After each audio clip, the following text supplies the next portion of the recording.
Alright guys, this is my second attempt. My first video was too long, so I'm going to keep this shorter.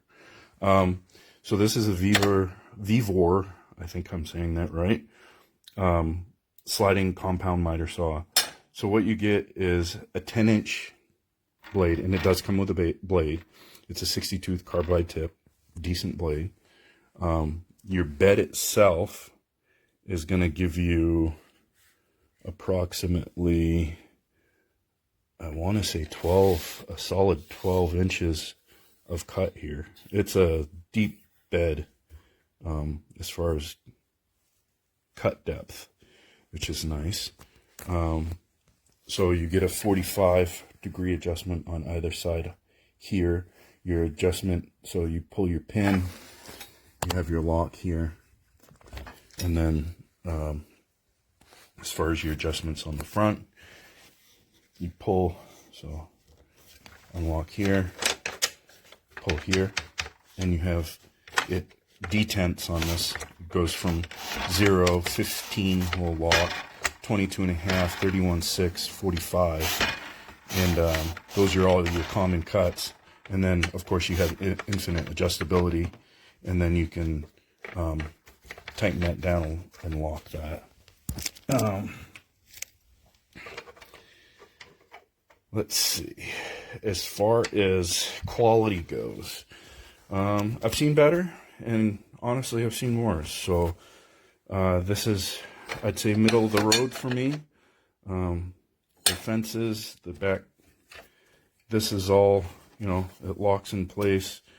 You have an adjustable fence back here, and then one goes over here. It's right here. Decent extendable bed. Those lock. Ability to mount it to a bench or portable base. And then of course you have dust collection for this, and then that's your standard, you know. And then of course you could put it to a shop vac if you wanted. I noticed the way this is built, your slide does come out over your bed, so you're limited on as far as what you can put in here. As far as height goes, you got about 5 inches, so keep that in mind. If you're dealing with bigger pieces and it's a no-go for you, then definitely keep that in mind. As far as your safety guard goes, there's no hitch on it. It's nice and smooth. It is a D style handle. I like these better, especially if you're making, you know, this is what I'd consider for framing, rough work. You have a double trigger, so it's safety and then pull. You have your switch right here for your light, built-in light. You have a carrying handle here, carrying it off the job site, onto the job site. Of course, this does lock, so that locks into place. And then this, of course, locks into place, so you don't have that thing banging around in your back of your truck or whatever, or in your trailer. So everything locks into place, stays nice and tight. Of course, your motor is going to be at plastic housing. Everything else is metal housed, cast. So as far as that goes, decent.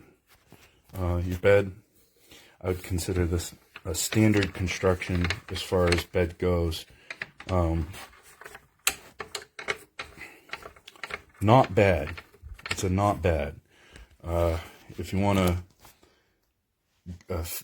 a good value, and you're not looking for anything that's, you know, super fancy, this comes with all your standard stuff. You know, your hold, it's an adjustable, it goes on both sides. Comes with pretty much everything you need to get going. It's a good value. So negatives my only negative on this would be this, the way this is constructed, coming out over your bed. You're gonna have some issues with clearance eventually. On one project, you're gonna find it's gonna be in the way. And another thing is, if you're making a cut this. If you're making a cut, that will be in the way of your line of sight on possibly some cuts. So no, not your standard cuts, but if you're doing a angle and you're coming down, it's gonna eventually be in the way. So keep that in mind. If you don't mind this and you're just doing mostly straight cuts on a job, say you have to cut, 180 2x6s at a certain length, well, this is going to be way more accurate than circular saw, and you're going to get a nice square cut. So for repeated simple work, rough cut but accurate, this would do it.